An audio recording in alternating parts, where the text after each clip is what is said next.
हो कि नया गेहूं के लचल रोटी नया बगीचा के आम जना कले भरा ले भाग कलकत्तावा हो बाजार जाना कले भरा कि ले भाग कलकत्तावा हो बाजार कि गौवा में खोजे बाप महतारी या शहर में खोजे भतारा जाना कले भरा कि ले भाग कलकत्तावा हो बाजार जाना कले भरा कि ले भाग कलकत्तावा हो बाजार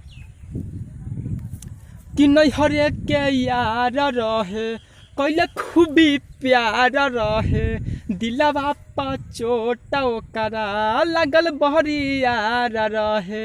नैहरे के यार रहे कैले खूबी प्यार रहे दिलवा पा चोट ओकरा लगल बहरी यार रहे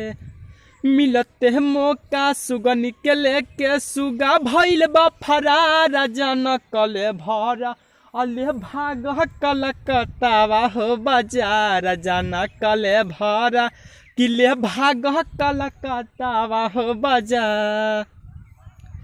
कि डोली चढ़ के आइल रहे और रखल मोबाइल रहे चुपके से फोन करके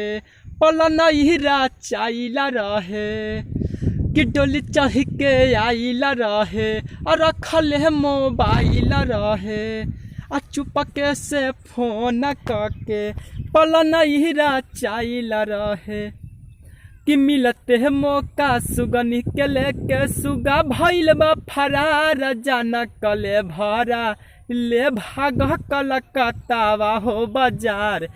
आ जाना कले भरा आ ले भाग कलकत्तावा हो बाजार कि भागल जवना राती ओह दिन कुछ कुछ रहे अन्हार जाना कले भरा कि ले भाग कलकत्तावा हो बाजार